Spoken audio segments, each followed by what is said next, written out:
Bonjour et bienvenue à notre webinaire aujourd'hui sur les pop-up stores. Lancez-vous avec une stratégie gagnante. Je m'appelle Stéphanie Keder, je suis CMO chez Storefront.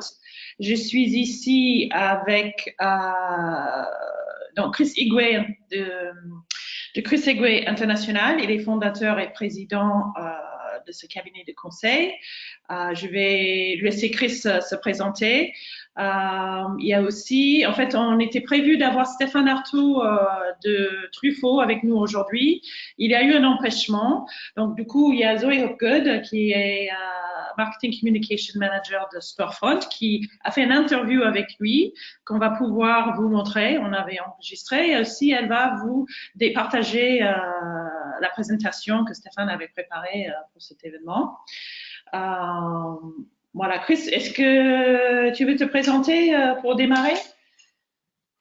Oui, merci Stéphanie. Donc, Chris Igwe de la société Chris Igwe International, une société de conseil que j'ai créée il y a 4 ans. Je parlerai un peu plus en détail de mon parcours.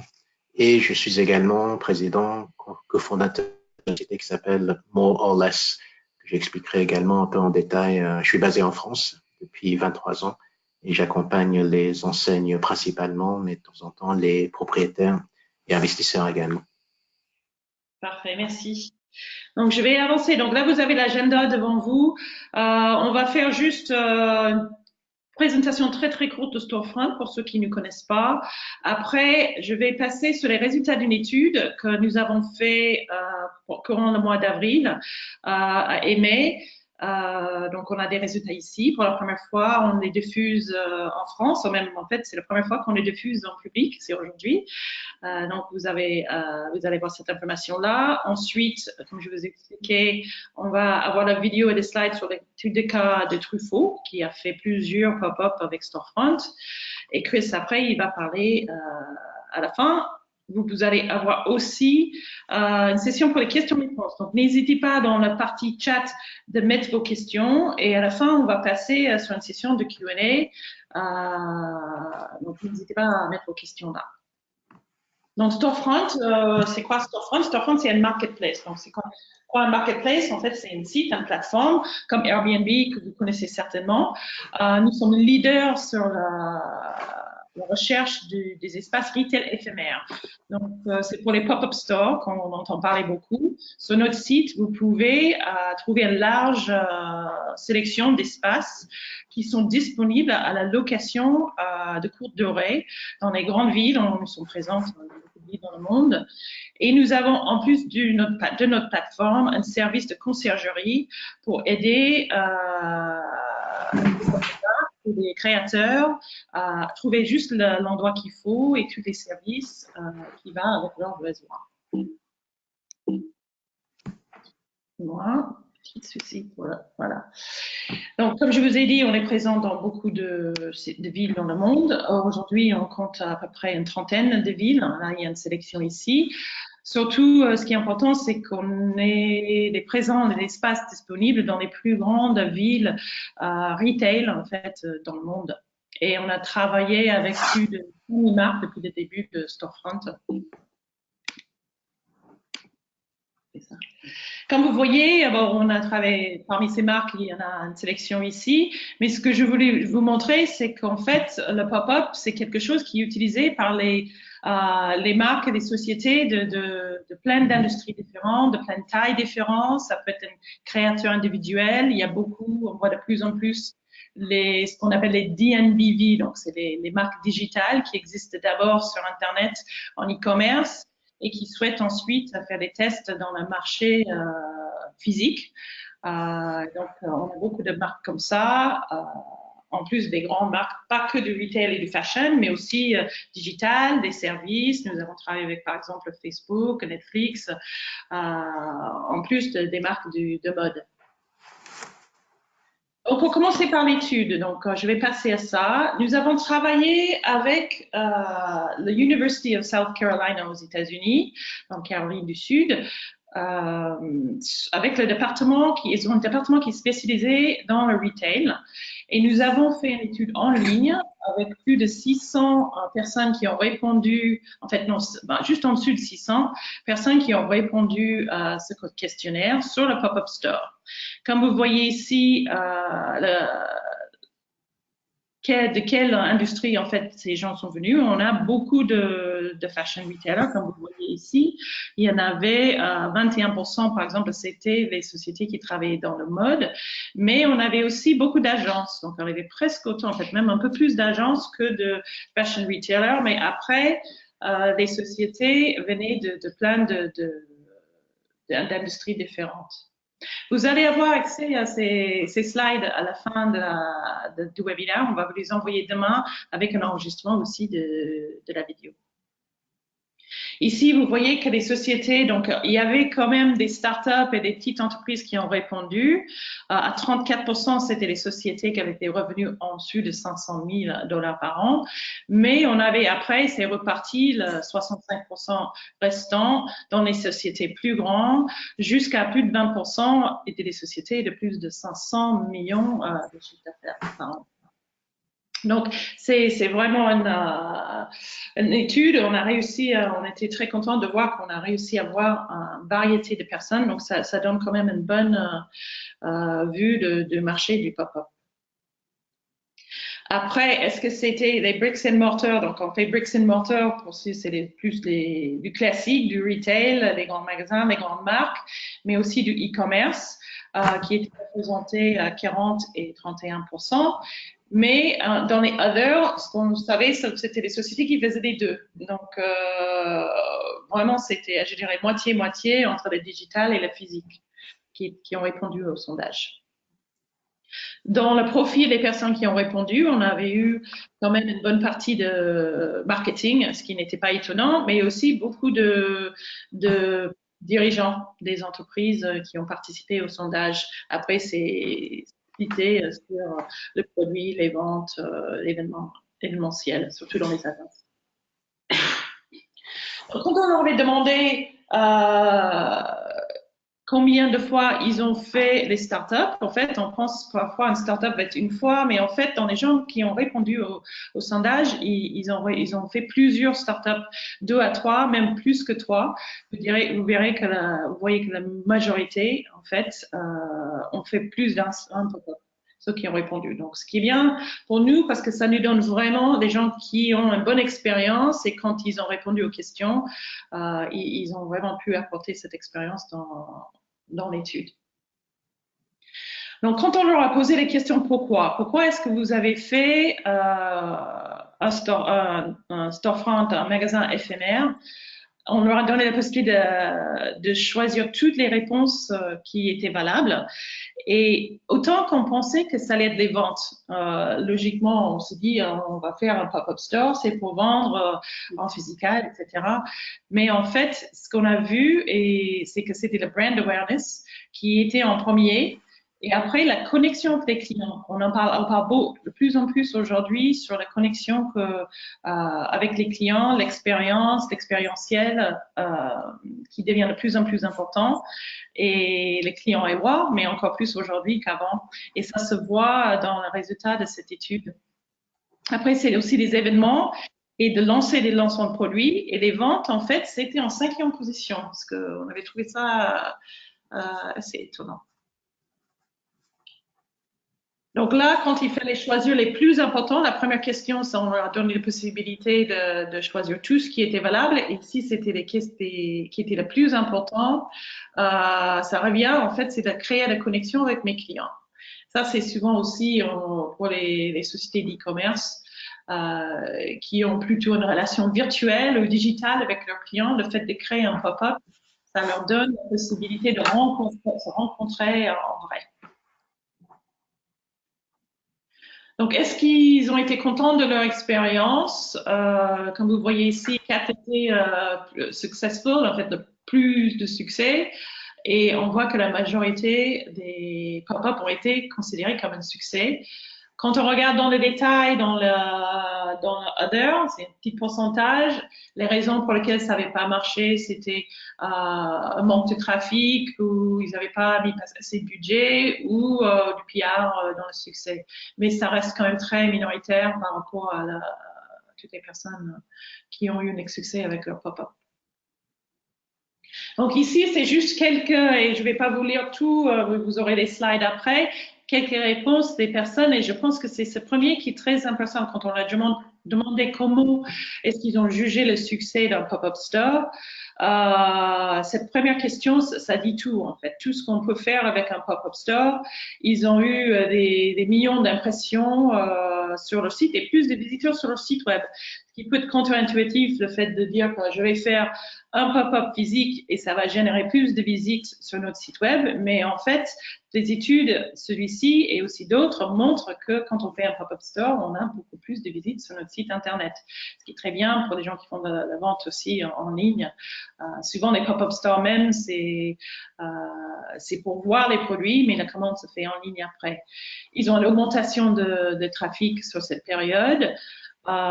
Ils ont utilisé le hashtag, donc le social media, on voit partout, c'est très important. Et plus de 31 000 retours et engagements sur leurs réseaux sociaux. Plus de 4 000 visiteurs en 3 jours. Donc, on peut dire que ça, c'est un grand succès. Il y a un petit anglais qui est resté dans la traduction. Excusez-nous. Et en tout cas, qu'on voit après dans les autres réponses des gens, c'est la partie de créer du buzz. Et ici en bas, rencontre avec le créateur. C'est encore cette idée d'avoir la connexion et de rencontrer en vrai les créateurs ou la marque.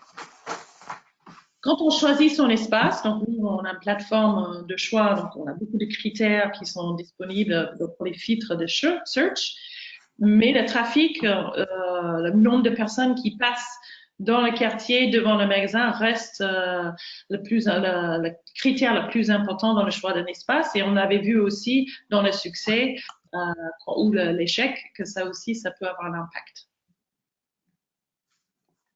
Donc la durée moyenne d'un pop-up, donc ça reste éphémère, ça reste quand même assez court, en dessous de 2 semaines, c'est la majorité.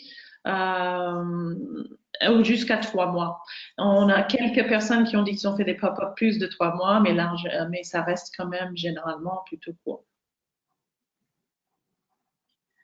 Donc, après, on leur avait parlé pourquoi est-ce qu'ils ont fait juger ce succès. Après, qu'est-ce qu'ils ont vu comme résultat. Et là, par contre, quand on avait vu que les ventes, c'était pas un critère qu'ils cherchaient quand ils ont fait la pop-up, donc c'était à 5e place, mais quand on voit qu'est-ce qu'ils ont vu comme résultat, ça monte en 2e. Donc finalement, même si c'était pas l'objectif principal, l'augmentation de vente reste quand même un résultat d'un pop-up.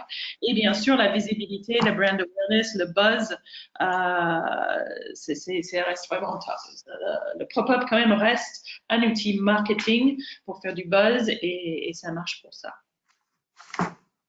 Comment est-ce qu'ils ont communiqué sur leur pop-up? Bien sûr, le social media, advertising online, email newsletter, en fait, tous les canaux qu'on voit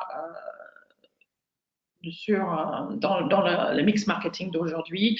Rien trop d'étonnant par rapport à ces réponses-là. Après, on leur a demandé, en fait, ça, c'est quelque chose qu'on voit, on n'était pas trop étonnés, mais est-ce qu'ils ont fait ça dans plusieurs marchés ou est-ce qu'ils font toujours le pop-up au même endroit? Et en fait, pour ceux qui ont fait plusieurs, généralement, ils vont faire leur pop-up dans plusieurs villes différentes. Et nous, on voit aussi dans nos clients, souvent, c'est même dans plusieurs pays. Donc, ça permet de tester des marchés, de se faire connaître dans des marchés où on est moins connu, ou de déployer juste, aller à la rencontre des gens un peu partout. La dernière question ici, c'est est-ce qu'ils sont optimistes sur le business du retail en 2019? On entend beaucoup parler de l'apocalypse du retail, que c'est vraiment un marché qui est en descente. Nous pensons que c'est beaucoup dû au pop-up et un peu la dynamique qu'on commence à voir dans le retail. Mais globalement, les gens qui ont été questionnés sont optimistes sur le retail en 2019. Donc là, il y a encore quelques témoignages des personnes ici qui ont répondu. J'aime bien la deuxième, la nouvelle façon de vendre et le pop-up store. Le retail ne se fait plus seulement par boutique physique. Je pense que c'est vraiment connu ce qu'on voit, ce qu'on constate, et c'est bien de voir ça, d'avoir des participants. Maintenant, on va passer facilement à Zoé qui va vous présenter l'étude de cas de Truffaut. Alors, bonjour à tous. Donc, moi, j'ai eu la chance de rencontrer Stéphane Artaud dans son dernier pop-up store il y a 2 semaines. Donc, on a pu discuter un peu de tous les pop-up stores qu'il a fait avec Storefront. Donc, en 2 ans, il en a déjà fait 4. Et les 4 étaient sur un concept bien différent. Parce que vous savez que si vous connaissez déjà Truffaut, c'est une jardinerie qui est du coup généralement en banlieue parisienne et qui se situe très peu dans la ville en elle-même. Et leur grosse problématique au tout début et pourquoi ils ont lancé leur premier pop-up store, c'est que ils voulaient justement développer leur point de vente et tester des nouveaux quartiers et se rapprocher aussi d'une clientèle qu'ils ne connaissaient pas forcément puisqu'ils n'étaient pas présents dans les centres-villes. Donc, ils ont lancé leur premier pop-up store appelé Green Addict dans le Marais, donc avec Storefront. Et c'était juste avant l'été 2017. Donc, ils avaient envie de s'installer dans le Marais pour justement rencontrer une clientèle différente, mais eux aussi s'adapter à leur clientèle et adapter toute l'ADN de la marque Truffaut à un quartier en particulier. Donc, ils avaient envie de moderniser leur image, de réussir à trouver une ambiance jeune et branchée dans laquelle ils pourraient se rapprocher de personnes qui ne vont pas forcément dans les jardineries Truffaut en temps normal.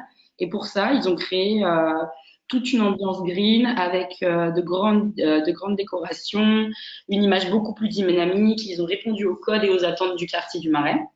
Ils ont également eu la faculté d'adapter tout leur espace de vente et la sélection de produits à ce quartier pour le conquérir. Et du coup, ils ont proposé seulement une sélection de plantes qui étaient tendances et décoratives et des objets de désir des clients du quartier pour pouvoir décorer leur appartement, des plantes faciles à déplacer et adaptées à la vie parisienne et à la vie urbaine complètement. Ensuite, Truffaut a développé un deuxième pop-up store. Alors là, complètement sur une période très propice pour les pop-up stores puisque c'est Noël. Donc, ils sont de nouveau implantés en plein cœur du Marais pour se rapprocher d'une clientèle qu'ils n'auraient pas trouvée en dehors de ça. Et ils ont lancé le Christmas Shop. Donc, le Christmas Shop faisait plus de 200 mètres carrés. C'était réparti sur 2 étages et ils l'ont vraiment construit sous la forme d'un appartement chaleureux. Le réel but pour ce pop-up store, c'était de créer de la proximité, des relations de confiance avec leur clientèle. Ils voulaient être proches, aller à la rencontre d'une clientèle qu'ils n'auraient pas connue autrement et leur proposer une ambiance intimiste avec de nombreuses décorations, un petit salon. Les enfants pouvaient venir s'installer, découvrir le Père Noël, les décorations, choisir les décorations avec les parents. Et les sapins. Donc, en plein centre-ville, c'est hyper utile puisque c'est compliqué quand on habite en appartement à Paris même de se déplacer parfois jusque dans le 13e ou encore plus loin pour récupérer ses affaires pour Noël. Donc, une fois de plus, avec ce magasin intimiste, ils ont réussi, lors de cette période stratégique de l'année, de vraiment se rapprocher et de faire un comme à la maison qui plaît à leur clientèle. Pour leur 3e pop-up store, Truffaut s'est décidé là de plutôt surfer sur une tendance pour essayer de conquérir une nouvelle clientèle. Et ils se sont mis sur la tendance du California Green. Donc, c'était en 2018 quand toute la tendance du jungle est sortie, du green. Ils avaient vraiment envie de se focus dessus, sur tout ce qui était palmiers, cactus, et faire une sélection une fois de plus différente afin d'offrir aux Parisiens des plantes parfaites pour redécorer leur appartement dans cette tendance.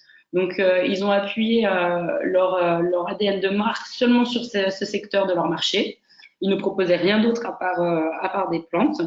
Et ils se sont vraiment mis dans une petite soirée de lancement pour se rapprocher, avoir une ambiance jeune, décontractée, partir à la rencontre que les dirigeants étaient là.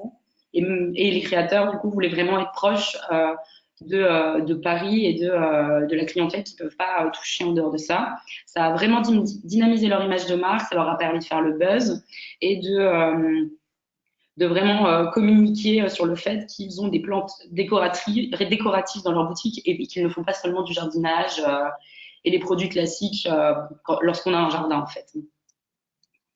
Et pour finir, donc le dernier pop-up store sur lequel on a pu aller découvrir et rencontrer Stéphane Artaud avec Stéphanie, c'était le pop-up store qu'il a fait à Beaubourg, juste à côté du centre Georges Pompidou. Et c'était un pop-up store un peu différent cette fois, puisque il était plus basé sur la promotion d'un événement auquel justement les personnes en zone urbaine n'ont pas forcément l'opportunité d'aller, qui était la foire aux plantes. Donc, il voulait vraiment mettre en lumière la foire aux plantes pendant 15 jours non-stop. Ils ont proposé de nombreuses plantes de toutes sortes à leur clientèle. Et le but aussi était de toucher un nouveau public grâce à des expériences immersives, puisqu'ils avaient la possibilité de s'inscrire à des ateliers pour justement découvrir comment bien s'occuper d'une plante, faire un petit jardinage en appartement, comment le faire, comment replanter ces plantes. Donc ça a super bien marché au niveau des ateliers. Les clients étaient très contents de pouvoir découvrir ça. C'est des choses auxquelles ils n'ont pas forcément accès. Et pour terminer, dans ce pop-up store, ce qui était très intéressant, c'est qu'on pouvait venir s'installer au milieu des plantes et travailler dans un espace de coworking donc, qui était détendu avec de la musique, du café, des plantes. Quand on a visité, il y avait d'ailleurs beaucoup de personnes qui travaillaient dans ce pop-up store. Donc c'était vraiment, encore une fois, une façon de se rapprocher de son client, leur proposer une offre à 360. Et grâce à ce pop-up store, ils ont créé le buzz puisqu'ils ont eu des grosses interviews avec RMC et BFM. Et donc, on a eu la chance de pouvoir interviewer Stéphane Artaud, qui va pouvoir vous parler plus en détail de son premier pop-up store, de ce 4e pop-up store, et pourquoi il décide de travailler avec Storefront depuis le début, et sa relation de confiance avec Storefront.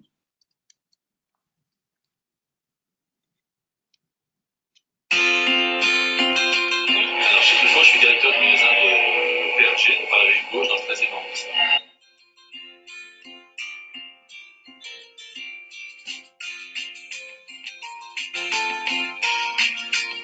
Le premier concept a été lancé il y a 2 ans maintenant. C'était plus pour faire connaître le magasin du 13e dans Paris. Parce qu'on s'est rendu compte que ce magasin qui est dans le 13e arrondissement a 20 ans, 22 ans. Et en fait, en discutant un peu avec les clients, on s'aperçoit qu'il y a beaucoup de Parisiens qui ne connaissaient pas ce point de vente. Donc ça, c'est un peu frustrant pour nous. Et donc, comme c'est un petit peu la tendance très très longtemps, il y a 2-3 ans, des pop-up stores, on s'est dit pourquoi pas nous, et on a monté un pop-up pour se faire connaître dans des lieux où les Parisiens, justement, tous les Parisiens n'ont pas l'habitude de venir. Et donc, on a monté celui de rue de Turenne, justement, dans ce but-là, en tout cas, pour faire connaître notre magasin. Et ça a plutôt super bien fonctionné. Celui-ci, chaque pop-up store a eu un but et une fonction un peu différente. Celui-ci, il y avait trois choses qu'on a voulu mettre en place dans ce concept-là. La première chose, c'était la vente. On a créé un événement chez Truffaut, en tout cas au niveau des magasins urbains, qui s'appelle la foire aux plantes. Régulièrement, on fait une foire aux plantes tous les 15 jours dans 2 magasins urbains. Ça tourne sur tous les magasins de la région parisienne. Et on s'est dit, pour ce pop-up store de 15 jours, on allait faire une foire aux plantes permanente pendant 15 jours. Donc, un des premiers objectifs, c'est celui-ci, faire la foire aux plantes. Ensuite, le deuxième, c'était proposer des ateliers à nos clients. Donc, tous les jours, vous avez 2 voire 3 ateliers qui se déroulent dans ce pop-up store. Ateliers vous inscrire sur Internet, en fait. Et enfin, troisième activité, c'était du coworking, puisque c'est un lieu qui est dédié à ça tout le reste de l'année. Et donc, les gens viennent travailler ici, prennent des abonnements et viennent travailler dans ce lieu toute l'année. Et donc, on s'est dit, on va continuer cette activité-là et rien n'empêchera les personnes de venir s'installer au milieu du camp pour travailler. Le résultat, on est satisfait, je dirais, sur 2 choses. Le coworking a plutôt très bien fonctionné. Les ateliers ont plutôt aussi très bien fonctionné. En revanche, on est un petit peu déçu par rapport au plan. Là, l'activité était un peu plus faible qu'attendue.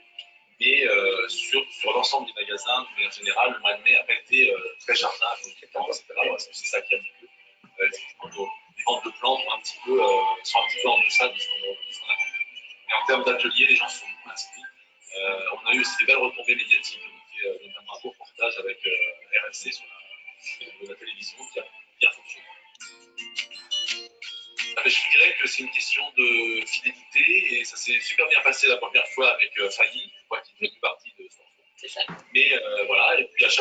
voulu remettre ça sur les rails, donc j'appelais. J'avais contacté aussi d'autres agences. Et à chaque fois, effectivement, c'était Storefront qui proposait les meilleurs remplacements, les choses qui étaient testées, notamment pour celui-ci. L'activité de ce lieu a été définie par le lieu lui-même, puisque en visitant, je me suis dit, bah, tiens, et si on pouvait faire ça, ça changerait. Parce que le but aussi, c'est de faire des choses complètement différentes à chaque fois. Et voilà, et ça s'est fait comme ça naturellement avec Storefront depuis le départ comme ça.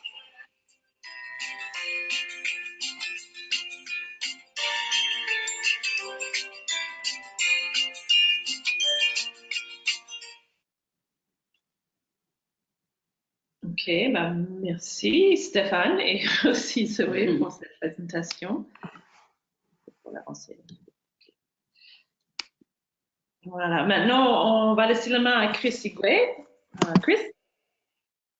Je suis là.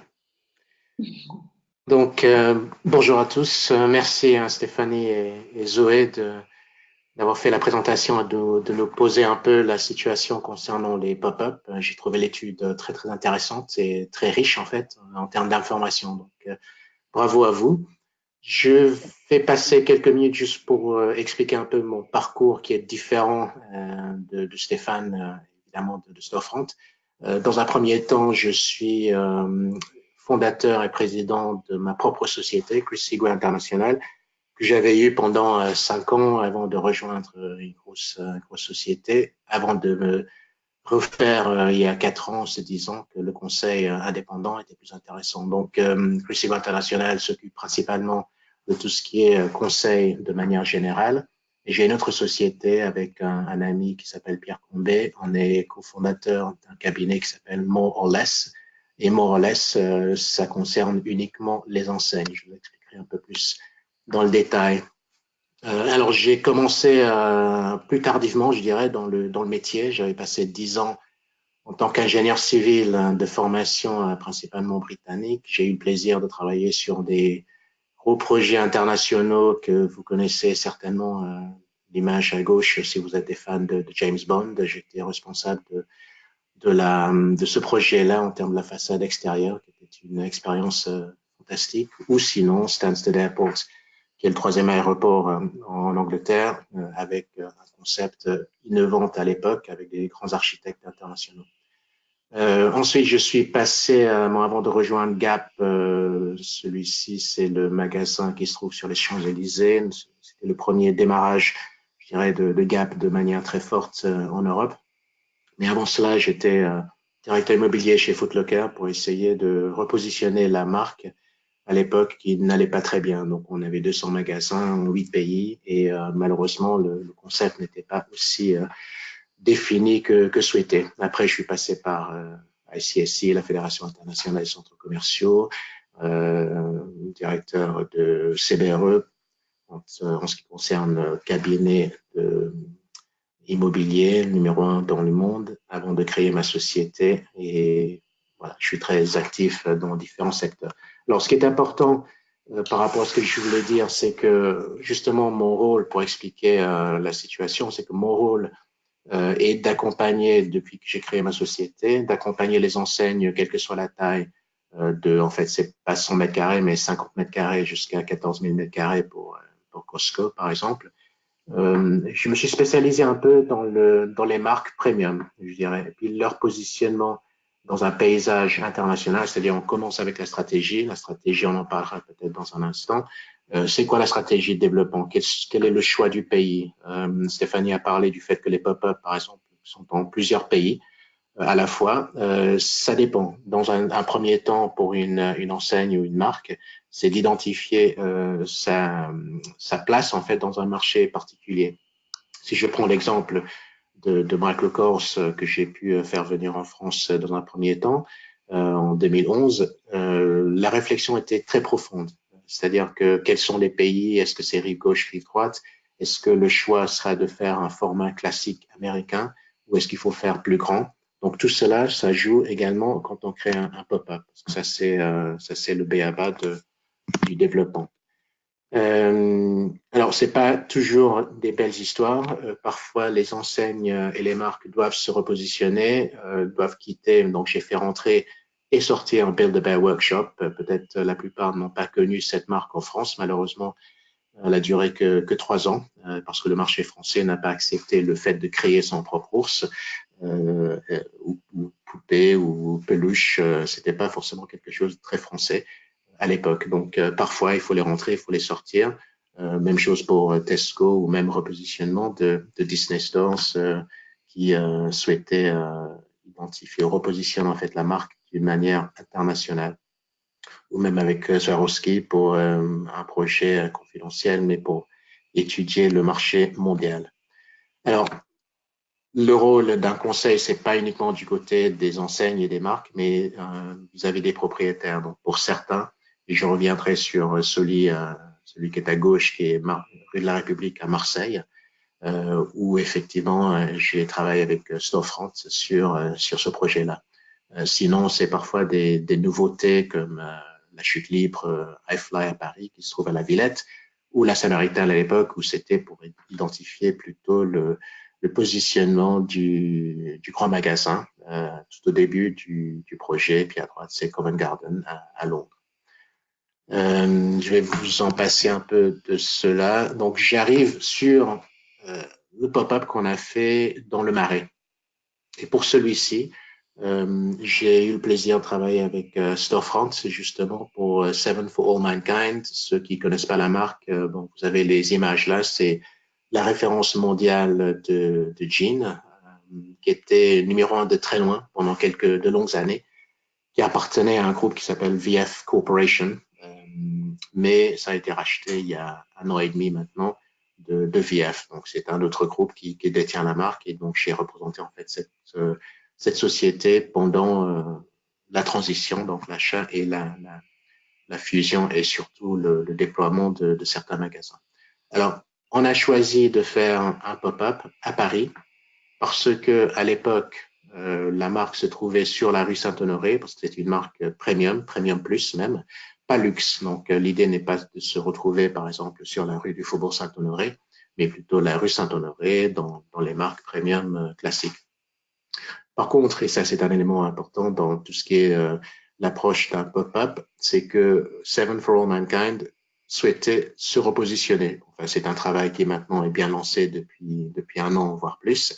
Repositionner à travers la marque, le concept, le marketing, l'image, une clientèle qui était perdue ou qui a pris d'autres virages parce que, comme disait Stéphanie tout à l'heure, l'aspect, par exemple, qui est important pour les marques, c'est d'avoir une connexion avec le consommateur, consommatrice. Donc, il faut le faire parfois à travers les pop-up et c'est ce qu'on avait décidé de faire. Donc, on a trouvé ce magasin dans le Haut-de-Marais. Ça a duré 1 an, donc qui est une période de manière générale plus longue pour un pop-up que la tranche classique entre 3 jours et 3 mois ou 4 mois. On peut en parler peut-être un peu plus en détail tout à l'heure pour savoir le pourquoi et comment. Mais le sourcing a été fait par Storefront, beau magasin qui a été trouvé et puis un agencement très poussé, très classique. Moi, je dirais que un des éléments probablement qui n'est pas, si on voit ce qu'a fait Truffaut ou d'autres concepts, celui-ci ressemble plus à un magasin classique plutôt qu'un pop-up. Généralement, un pop-up est un peu moins, comment dire, ils investissent pas autant dans le magasin et je suis pas forcément sûr que c'était la bonne solution par rapport à ce magasin-là, mais c'est un choix qui a été fait. Donc, je m'arrêterai là en disant que j'attendrai s'il y a des questions déjà, Stéphanie, mais là, le pop-up qu'on a fait, c'était une réussite en termes de fonctionnement, en termes de travail avec Storefront, avec une équipe qui était bien étoffée, bien écoutée les besoins de moi-même et de mon client. Oui. Donc, voilà ce que je voulais dire, Stéphanie. Ouais, juste une question par rapport à ça. C'était pour trouver la localisation dans le Marais. Est-ce que c'était facile? Est-ce qu'il y a eu beaucoup de choix? Ça a pris du temps? Vous avez visité beaucoup de localisations avec Storefront. Comment ça s'est passé? Bon, finalement, on l'a trouvé, donc c'est bien passé. Mais Oui. je veux dire que le début était un peu douloureux des deux côtés. Heureusement, de votre côté, il y avait des personnes patientes et qui écoutait. Parce qu'en fait, justement, pour revenir un peu l'exemple de Michael Kors que j'ai fait, donc avec le président, on a fait rive gauche, rive droite, ensuite rive gauche, rive droite. Donc, c'était difficile, en fait, d'identifier le bon endroit. Je pense que pour un pop-up, ça c'est probablement doublement difficile parce que à la fois on essaye de trouver la clientèle qui correspondrait en fait au positionnement stratégique et physique en termes du site. Et donc on avait regardé justement quelques emplacements rive gauche. On s'est dit que finalement la rive gauche n'était pas la bonne pour Seven for All Mankind, on le sentait pas très bien.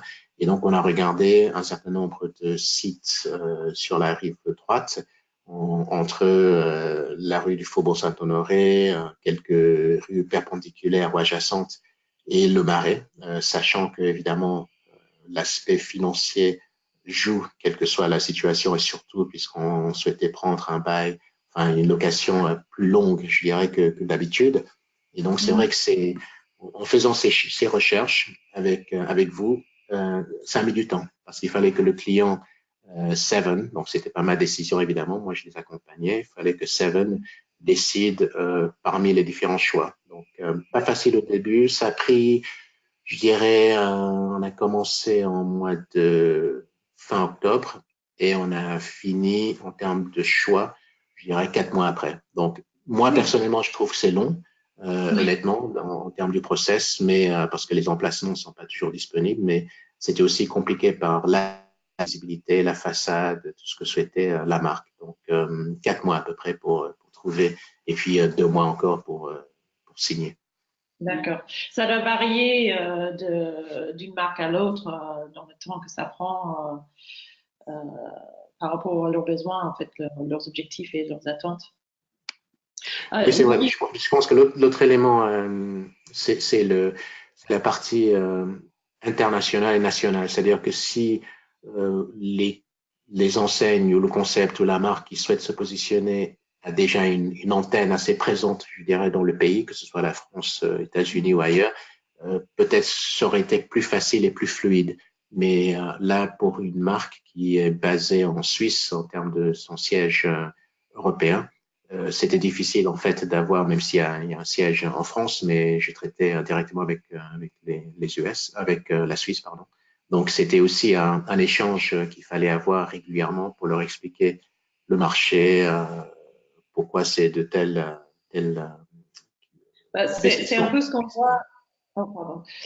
C'est un peu ce qu'on voit avec des clients justement qui font du pop-up à l'international, c'est que le fait qu'eux, ils sont pas présents dans les endroits où ils vont faire leur pop-up, le fait de passer par une plateforme comme le nôtre, ça peut les aider justement à choisir ou trouver les bons quartiers, les bons espaces et les bons placements grâce à notre présence locale.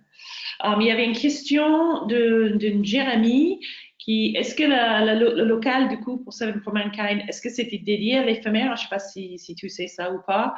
Ou c'était quelque chose qui a été négocié par Storefront spécialement parce que la marque voulait faire justement une location éphémère. L'objectif était tout à fait de faire éphémère parce que, comme j'ai dit tout à l'heure, notre objectif principal était de trouver un magasin sur la rue Saint-Honoré parce que pour ceux qui écoutent et peut-être le savent, Seven for All Mankind se trouvait en fait sur la rue Saint-Honoré, mais justement j'ai parlé de la transition entre VF Corporation qui détenait Seven for All Mankind à l'époque, avait pour diverses raisons vendu cet emplacement, qui est très dommage, parce que maintenant, on subit ces préjudices qui nous empêchent, dans la mesure du possible, de retrouver quelque chose sur la rue Saint-Honoré, qui est toujours un objectif. Donc, en attendant, on s'est dit, avec la marque qui était en train de se repositionner, parce qu'ils ont recruté des personnes en termes de produits, qui connaissaient bien le produit, parce que comme toute marque, pour que le succès soit là, et surtout dans le prêt-à-porter, il faut que la tendance soit cohérente avec la consommatrice. Donc, ils ont mis un gros investissement aux US qui est venu en Europe pour continuer. Donc, ils voulaient pas en fait rater cette opportunité. Donc, c'est soit, pour qu'on soit clair, c'est Londres, mais il y a un magasin sur Regent Street déjà. Et vraiment, il y a une boutique sur la rue, c'est Pierre Charon, qui n'est pas très visible. Donc, on voulait avoir une présence qui permettait justement de contacter les influenceurs, les people, etc., pour leur dire que la marque est toujours vivante et très active. Donc, c'était toujours l'objectif d'un magasin éphémère. Mais comme j'ai dit, bon, ça a pris une vie un peu différente, donc c'est un magasin classique. Oui. Tu as dit avant que tu travaillais aussi justement pour les propriétaires et qui ont eux-mêmes, ils ont essayé en fait, ils cherchent à rendre leur espace disponible à l'éphémère. C'est quoi les challenges que tu as vus avec ça, à travailler justement avec le propriétaire de l'autre côté par rapport à l'éphémère? Bon, certainement, c'est quelque chose que vous, en tant que storefront, vous vivez tout le temps parce que vous allez à la recherche et du prospecting, en prospection pour trouver des bailleurs et propriétaires qui vont rendre leur surface disponible. Moi, je représentais à l'époque un bailleur, un investisseur qui détenait une grosse partie de la rue de la République, par exemple, à Paris, à Marseille, pardon. J'ai aussi travaillé pour, à l'époque, mais ça date depuis une douzaine d'années, avec un autre bailleur investisseur sur la rue de Rivoli qui souhaitait faire la même chose. La difficulté pour les bailleurs, c'est de comprendre le mécanisme. C'est-à-dire que même si la marque ou le locataire n'est pas forcément intéressé, je dirais, par la partie vente, tu as dit, Stéphanie, que c'est en 5e position, par exemple, la vente, chiffre d'affaires pour un magasin éphémère. Mais par contre, pour le bailleur, investisseur, pour lui, c'est important. C'est-à-dire que lui, il a besoin de son loyer de manière générale. Donc, il se dit, donc il y a parfois un décalage. Donc, c'est ça la difficulté. Donc, il y a une pédagogie qu'il faut faire auprès des bailleurs, investisseurs, propriétaires, pour leur dire, vous ne pouvez pas demander, je vais donner un exemple qui est anecdotique, mais à l'époque, un bailleur souhaitait un loyer qui était équivalent, en fait, à un loyer classique. C'est-à-dire, il disait, je ne sais pas, je vais prendre un chiffre, si c'est en région, zone A, comme on l'appelle, 2000 € le mètre carré par an, pour lui, c'est ce qu'il souhaitait avoir pour son magasin. Il fallait lui expliquer que pour 3 jours, une semaine, ce montant-là ne correspondait pas en fait avec la capacité de l'enseigne de prendre ce local en location. Donc, pour eux, ils ont un aspect financier, bien évidemment, ce qui est normal, qui ne correspond pas avec, on dirait, la réalité. Donc, le rôle pour Storefront, c'était d'expliquer d'une manière claire et pédagogique au bailleur, en lui disant, écoutez, voilà ce que le marché peut subir parce qu'on a une base de données qui nous permet de vous dire ça et puis lui expliquer le pourquoi et comment pour qu'il le décide. Après, c'est aussi, je dirais, le deuxième point, c'est simplement qu'un bailleur, de manière générale, ne comprend pas tout de suite les enseignes et les marques et ce que eux dont ils ont besoin. Et si on rajoute à ça un pop-up, c'est-à-dire éphémère, il a encore plus de mal à comprendre pourquoi le positionnement n'est pas basé sur le chiffre d'affaires. Donc, ça prend beaucoup de temps. C'est la chose que je dirais. C'est assez chronophage pour certains. Mais sinon, finalement, le résultat, il est là. D'accord, super. Merci pour ça. J'ai une autre question. N'hésitez pas aussi, si d'autres personnes ils ont des questions, de Jérémy à nouveau. Là, c'était par rapport à Truffaut. Bonjour, comment s'est déroulée la collaboration Storefront et Truffaut? Sur quels actes avez-vous collaboré? Donc, en fait, comme disait Stéphane, il avait travaillé avec Fanny chez nous. Donc, ça a commencé par la recherche d'espace, avec justement le service un peu conciergerie, ou Storefront, elle est activement. Je pense que ça a varié en fonction de quel pop-up, comme il en a fait 4 depuis le début. Mais c'est vraiment sur les axes sur lesquels on a collaboré, c'est vraiment par rapport aux espaces, par rapport aux attentes. Après, par rapport à l'installation des services qu'ils mettaient dedans, ils ont des services, c'est Truffaut, c'est eux qui sont occupés de ça, donc des services en interne. Ouais. Donc, et nous, on focalise. On écoute le brief, on voit la demande et on trouve l'espace le plus adapté à la demande que le client nous fait.